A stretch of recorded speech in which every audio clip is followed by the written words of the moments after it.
Hello everyone, welcome to my channel Edu2Fly. In this video, we are going to start Unit 2 of Finance for Everyone. In this video, we will be covering these topics: types of banks, banking services, types of deposit account, documentation and types of loans. So let us start the video. So first of all, let us understand the types of banks. So first main type of bank is the Reserve Bank of India, which is the central bank or the apex bank of the country. And it is also called the bankers bank because जब भी bank की बात आती है, जो commercial banks होते हैं, जो रिजर्व बैंक के अंडर होते हैं सारे, उनको पैसे देने का काम भी आरबीआई करता है अगर उनके पास कभी कमी होती है तो, right. It's functioning is regulatory in nature, मतलब इसका जो फंक्शन है वो रेगुलेट करने का है, मॉनिटर करने का है, बाकी जो बैंक्स है उनको मॉनिटर करने का, या फिर हम कह सकते हैं सुपरवाइज करने का फंक्शन इसका है, as it regulates the functioning of all the other banks operating in India. ठीक है, अब इसके अलावा उसका एक और रोल है कि वो मॉनेटरी पॉलिसीज निकालता है और फॉरेन एक्सचेंज मैकेनिज्म पे भी वो काम करता है। अब मॉनेटरी पॉलिसीज कौन सी होती हैं? जितनी भी पॉलिसीज अगर देश में जो लोग हैं उनके पास पैसे ज्यादा हो जाते हैं, पैसे ज्यादा हो जाते हैं मतलब मनी सप्लाई जो है अगर वो बढ़ गई, तो उस मनी सप्लाई को वापस से नॉर्मल करने के लिए ये लोग क्या करते हैं, जो भी रेट ऑफ इंटरेस्ट होते हैं जिन पे लोग डिपॉजिट करते हैं उसको जो है वो कम कर देते हैं। तो ऐसे ही मॉनेटरी मनी सप्लाई जब कम होगी तो रेट ऑफ इंटरेस्ट वो लोग बढ़ा देते हैं, राइट, ताकि लोगों के पास ज्यादा पैसा आ जाए। तो ये तो हो गया पूरा इकोनॉमिक्स का। तो बेसिकली बात ये है कि ये मॉनेटरी पॉलिसीज की इंफॉर्मेशन देते हैं लोगों को और बाकी बैंक्स को, और फॉरेन एक्सचेंज मैकेनिज्म का फंक्शन करते हैं। There are no dealings with general public, ये बहुत ही हमें ध्यान में रखना है। जो आरबीआई है वो सिर्फ और सिर्फ गवर्नमेंट के लिए काम करता है और बाकी बैंक्स को रेगुलेट करता है। वो जनरल पब्लिक से डील नहीं करता, जनरल पब्लिक उसके पास डिपॉजिट्स लेके नहीं जा सकती, ना ही वो जनरल पब्लिक लोन ले सकती है। Only RBI is interested with issue currency. अब यहाँ पे सिर्फ और सिर्फ आरबीआई ही हमारी जो है करेंसीज इशू करता है। ठीक है, उसके अलावा जो हमारे कॉइन्स होते हैं वो कौन इशू करता है? Ministry of finance, right. Next हमारा है कमर्शियल बैंक्स। कमर्शियल बैंक्स किसके अंडर होते हैं? आरबीआई के अंडर होते हैं ये सारे banks. According to the traditional definition, it is a financial institution. ये एक ऐसा फाइनेंशियल इंस्टीट्यूशन है जो कि लोगों से एक्सेप्ट करता है डिपॉजिट्स एंड उनको वेरियस लेंडिंग और फाइनेंशियल सर्विसेज भी प्रोवाइड करता है। अब ये फाइनेंशियल सर्विसेज में क्या क्या आता है वो हम आगे की स्लाइड्स में देखेंगे, राइट। अभी हमें ये समझना है ट्रेडिशनली जो बैंक का नॉर्मल काम होता है वो क्या होता है? लोगों से डिपॉजिट लेना, उनकी डिपॉजिट्स को अपने पास रखना और उनको लोन्स प्रोवाइड करना।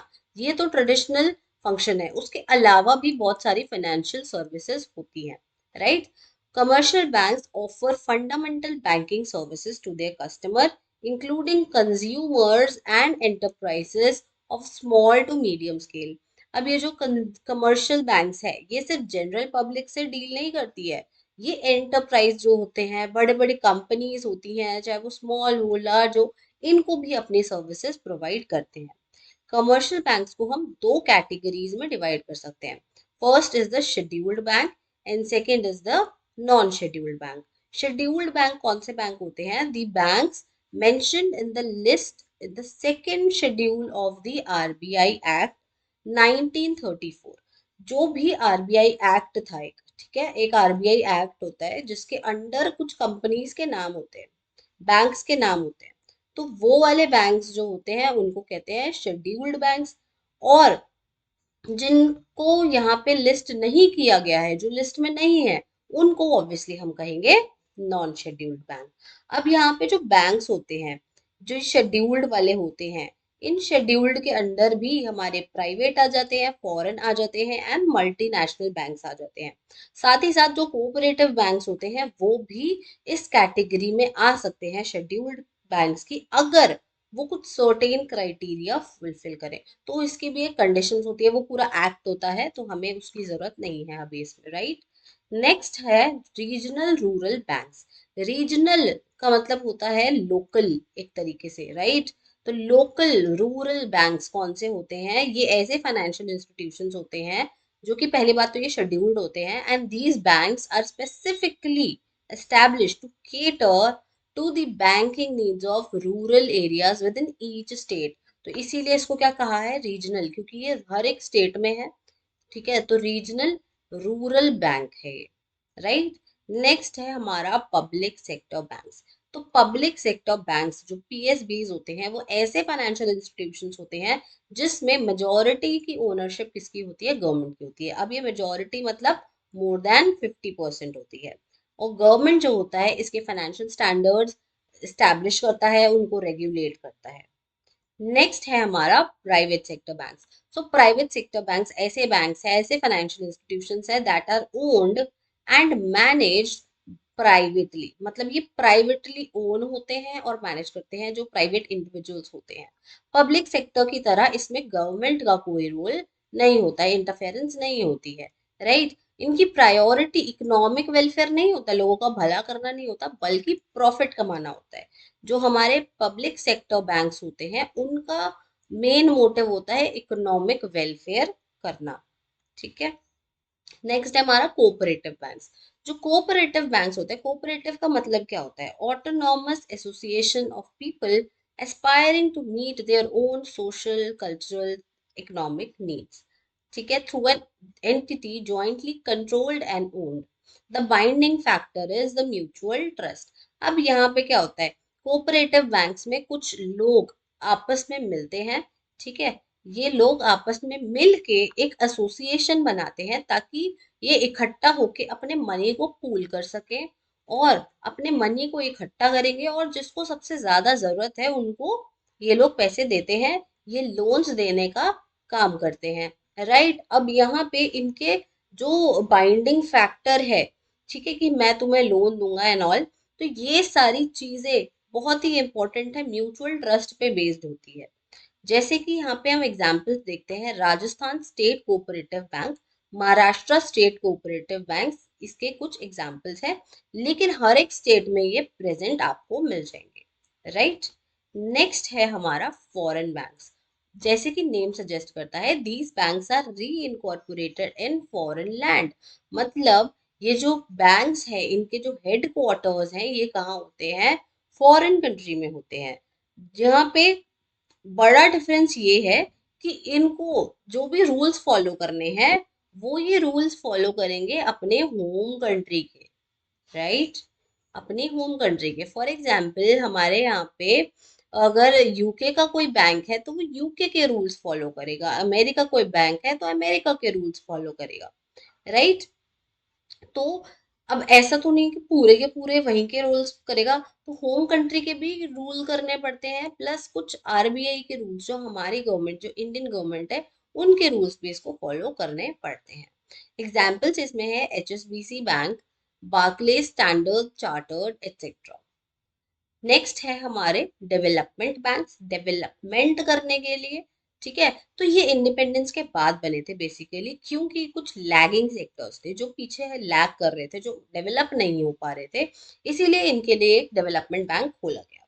तो इनके बेसिकली चार टाइप्स होते हैं: industrial, agricultural, export import and housing. ठीक है, तो हम इसको देखते हैं। जैसे कि एक्सपोर्ट इम्पोर्ट बैंक्स है, तो एक्सपोर्ट इम्पोर्ट बैंक्स का काम क्यों है?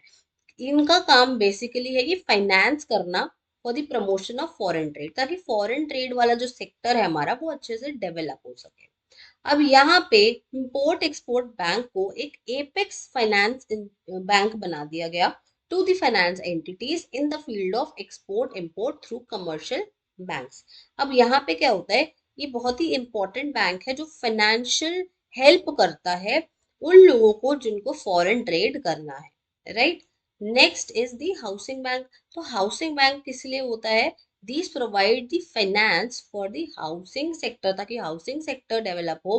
हाउसिंग सेक्टर से जो रिलेटेड एक्टिविटीज हैं उनको डेवलप करने के लिए, जैसे कि किसी को घर बनाना है, प्लॉट बनाना है, हाउस को रिपेयर करना है, एक्सेट्रा, तो उसके लिए ये लोग पैसे प्रोवाइड करते हैं। National Housing Bank was established to provide housing finance through commercial banks and other agencies. अब यहाँ पे क्या होता है, ये हाउसिंग बैंक अलग बैंक नहीं होते हैं, ये क्या होते हैं, अपनी सर्विसेज कमर्शियल बैंक्स के थ्रू या किसी दूसरी एजेंसी के थ्रू लोगों तक अवेलेबल करवाते हैं, राइट।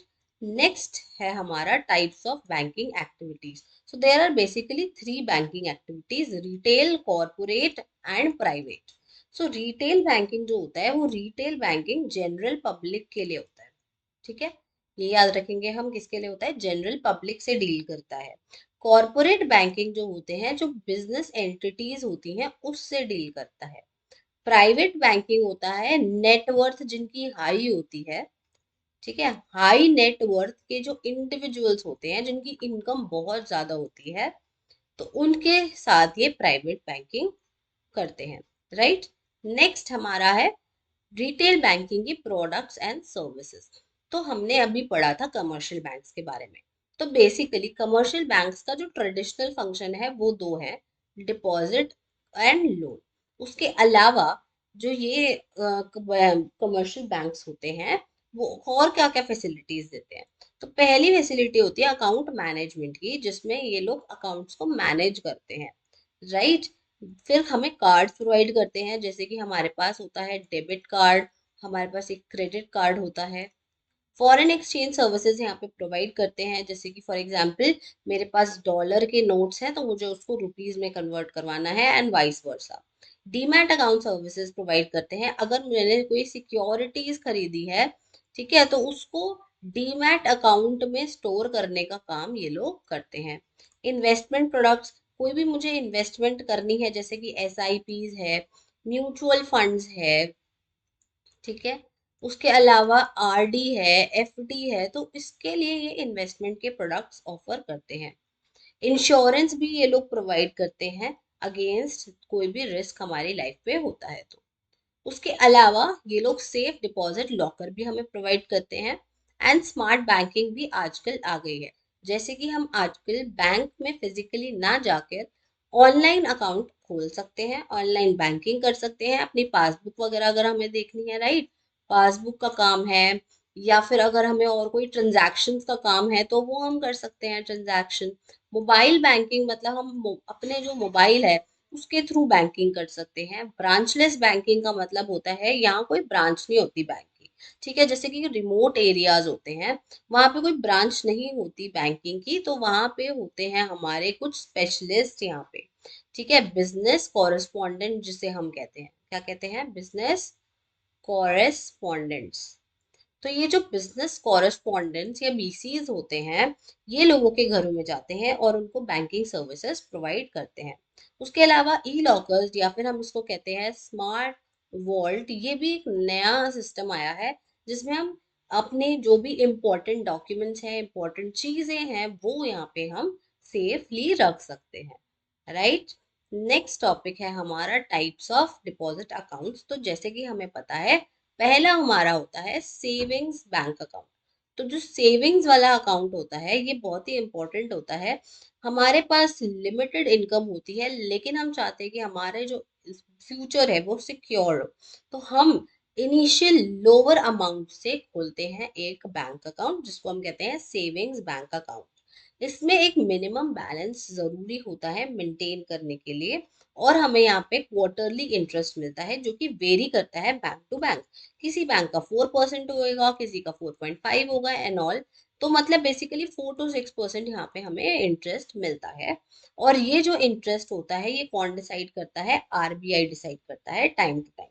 जो हमने पढ़ा था ना मॉनेटरी पॉलिसी, तो अपनी मॉनेटरी पॉलिसी के according RBI rate of interest को सेट करता है, राइट। हम अपने फंड्स जो हैं, जो हमारा पैसा है इस अकाउंट में, हम उसको विड्रॉ कर सकते हैं, डिजिटली कर सकते हैं, मतलब ऑनलाइन कर सकते हैं या इन पर्सन कर सकते हैं, बैंक में जाके कर सकते हैं, कैश निकाल सकते हैं at any point of time. Even जो फॉरेन के लोग हैं वो भी यहाँ पे अकाउंट खोल सकते हैं, लेकिन but in joint capacity of an Indian.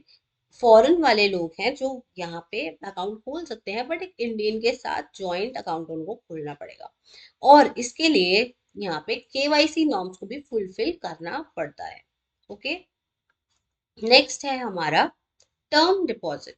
तो टर्म डिपॉजिट हमारा बेसिकली होता क्या है, टर्म डिपॉजिट होता है एक फिक्स्ड टर्म के लिए हमें पैसे कहीं पे जमा करने हैं, इन्वेस्ट करने हैं फिक्स्ड टाइम के लिए, ठीक है। अब जो ये होता है फिक्स पीरियड के लिए होता है, और फिक्स पीरियड जो होता है इसकी मेच्योरिटी जो होती है 1 मंथ टू अबाउट 3 इयर्स होती है, और इस पे हमें काफी हाई रेट ऑफ इंटरेस्ट मिलता है सेविंग्स से ज्यादा, क्योंकि यहाँ पे एक लॉक इन पीरियड होता है, यहाँ पे विड्रॉल्स अलाउड नहीं होते, ठीक है। लॉक इन पीरियड का मतलब होता है आपके पैसे यहाँ पे लॉक हो गए हैं 3 साल के लिए, 3 साल से पैसे, हाँ, आप 3 साल से पहले आप इसके पैसे नहीं निकाल सकते। नेक्स्ट है हमारा करेंट अकाउंट। जो करेंट अकाउंट होता है वो लार्ज एंटिटीज, जो बिजनेस हाउसेज होते हैं, कंपनीज होते हैं, कमर्शियल इंस्टीट्यूशंस होते हैं, उनके लिए होते हैं। अब यहाँ पे ये लोग अपना पैसा सबमिट करते हैं, भरते हैं, and these entities need to make multiple withdrawals to run their organisation.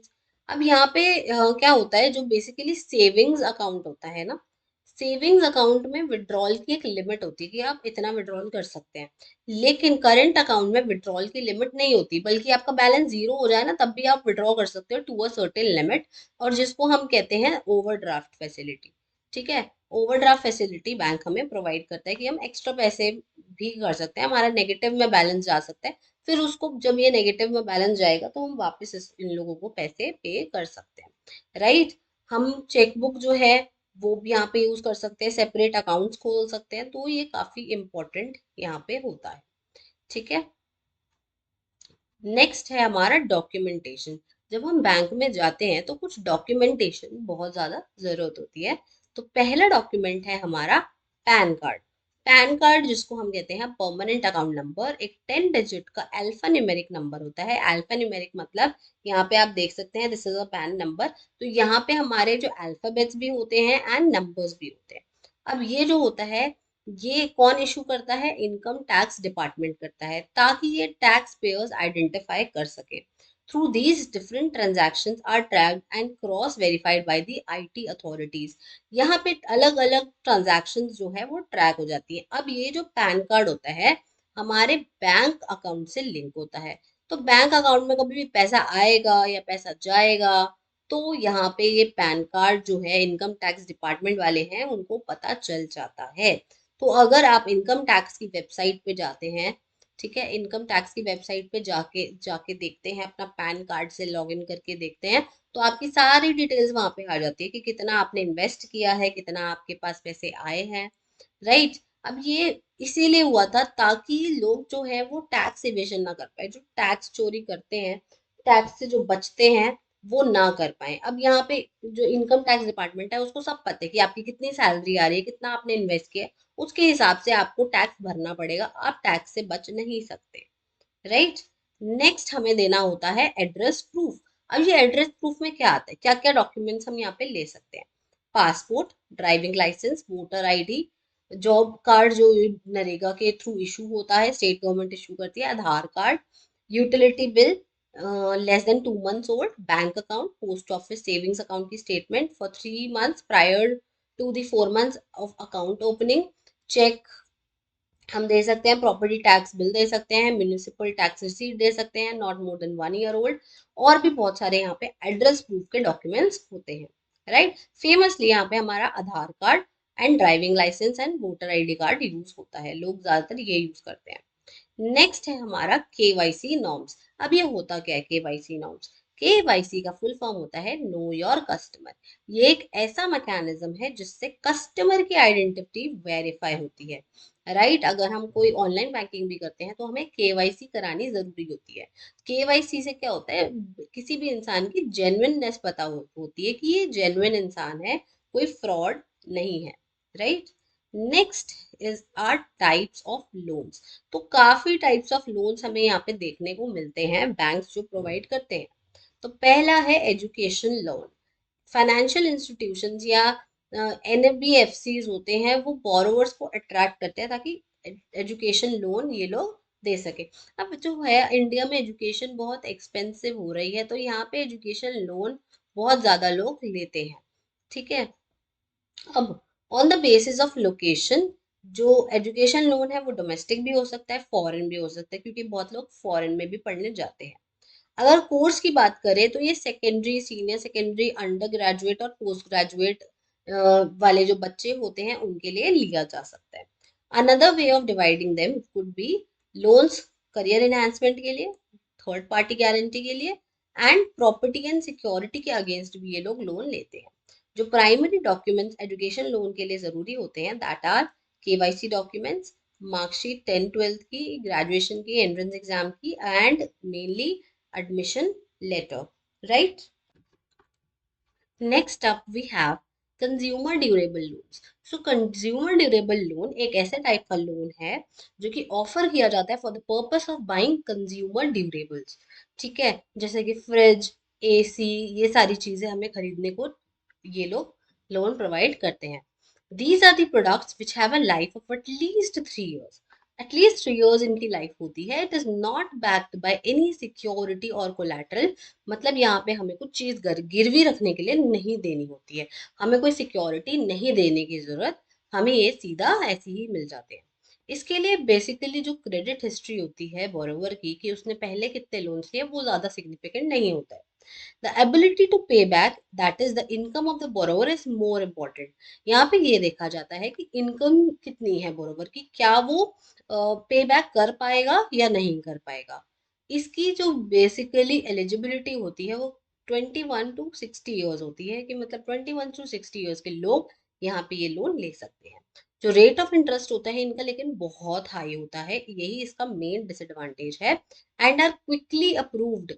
The maximum limit is 5 lakhs and the maximum period is 36 months के लिए हम लोन ले सकते हैं, एंड मैक्सिमम 5 लाख का लोन ले सकते हैं। टाइप्स जैसे हो गए हमारे instalment, secured and unsecured loans. Instalments वाले कौन से होते हैं? जो हम इंस्टॉलमेंट में ईएमआई के थ्रू पे कर सकते हैं, राइट। अब ये फिक्स्ड भी होते हैं एंड वेरिएबल रेट भी होते हैं। सिक्योर्ड वाले कौन से होते हैं? जिसके अगेंस्ट हमें कोलैटरल देने की जरूरत होती है। ठीक है, हमें एक सिक्योरिटी प्रोवाइड करने की जरूरत होती है। लेकिन जो अनसिक्योर्ड होते हैं उसमें हमें कोलैटरल प्रोवाइड करने की जरूरत नहीं होती है, right. Next is the vehicle loan. Vehicle loan जो होता है वो पर्सनल व्हीकल भी हो सकता है, कमर्शियल व्हीकल भी हो सकता है। ठीक है, इसकी जो एलिजिबिलिटी कंडीशंस होती है एंड इंटरेस्ट चार्जेस होते हैं वो वेरी करते हैं। कमर्शियल पर्सनल व्हीकल लोन जो मुझे पर्सनल अपने कामों के लिए चाहिए, जैसे बाइक, स्कूटी। लेकिन कमर्शियल वाले जो होते हैं वो कंपनी वाले लेते हैं। ठीक है, कंपनी वालों को अगर कोई चीज चाहिए, कोई कमर्शियली व्हीकल चाहिए अपने एम्प्लॉयज के लिए, तो वो कमर्शियल में आ जाता है, राइट। कमर्शियल लोन्स के भी दो टाइप्स हैं, न्यू एंड ओल्ड।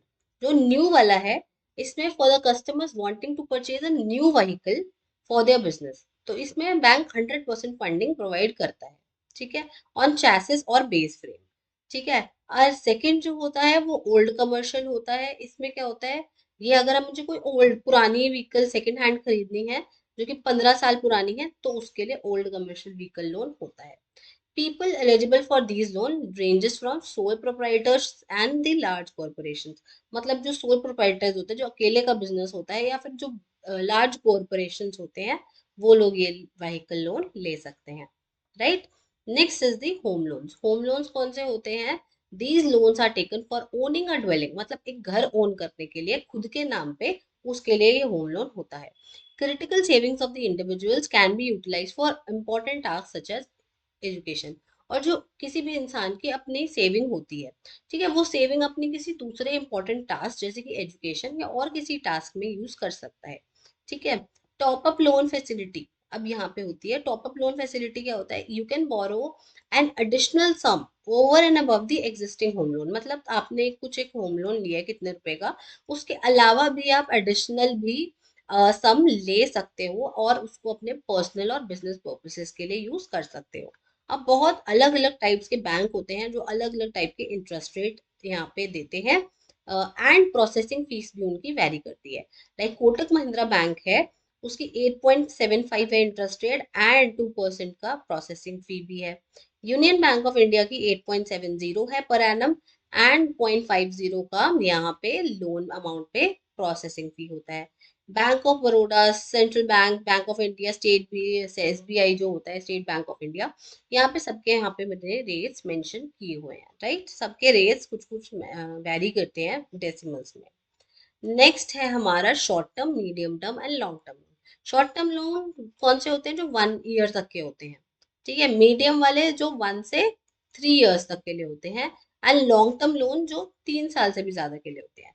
सारे लोन्स पे जो है हमें इंटरेस्ट पे करना होता है, जितना भी हमें एग्रीड पीरियड होता है रिटर्न एग्रीमेंट में between the borrowing and the lending entity. Next is some common loans जो नॉर्मली हमारे आसपास देखने को मिलते हैं। तो पहला क्या है? Merchant cash advances. These are the cash advances clogged as loans. ये बेसिकली कैश एडवांसेस होते हैं जिनको लोन्स की तरह देखा जाता है। The borrower takes the specified amount from the lender. The borrower then gives access of his credit facility to the lender every time the borrower's customers purchases something and makes a payment. अब यहाँ पे क्या होता है? एक borrower होता है और एक लेंडर होता है। बोरोवर जो है वो लेंडर से पैसे लेता है, मतलब लेंडर इसको पैसे देता है, और उसके बदले में जो बोरोवर है वो अपनी क्रेडिट फैसिलिटी इसको अवेलेबल करवा देता है, एक्सेस करवा देता है। मतलब लेंडर को पता होगा कि बोरोवर कब कब किस किस चीज में खर्चे कर रहा है, ठीक है। अगर ये कोई भी कस्टमर परचेज करेगा, कोई पेमेंट करेगा, तो part of the payment goes to lender. तो उसकी को जो पार्ट पेमेंट है, आधा पैसा किसके पास जाएगा? लेंडर के पास जाएगा। This is repeated till the loan taken is repaid in full. ये कब तक रिपीट होता है? जब तक आधी आधी पेमेंट हो के पूरे लेंडर के पास अपने जितने भी पैसे उसने दिए थे वो रीपे नहीं हो जाते, राइट। नेक्स्ट है क्रेडिट लाइन। क्रेडिट लाइन क्या होता है? इसको तरीके से क्रेडिट लिमिट भी कहते हैं। ये एक लिमिट होती है जो बिजनेस को अलेबल करती है to use as it is and when needed. Monthly payments are made till the loan amount is paid in full. मतलब एक लिमिट होती है जो बिजनेस वाले लोग सेट करते हैं अपने लिए कि हमें इतना ही पैसे जो हैं वो लेने हैं लोन में, ठीक है। मंथली जो भी पेमेंट्स हैं वो भी पे करने ये लोग पे करते हैं। लोन जो भी लेंडर होता है उसको मंथली पेमेंट करते हैं जब तक लोन फुल पे ना हो जाए, ठीक है। थर्ड है पेडे लोन्स। पेडे लोन्स का मतलब क्या होता है? ये लोन्स जो है वो एडजस्ट हो जाते हैं जैसे ही सैलरी रिसीव होती है पर डे, ठीक है।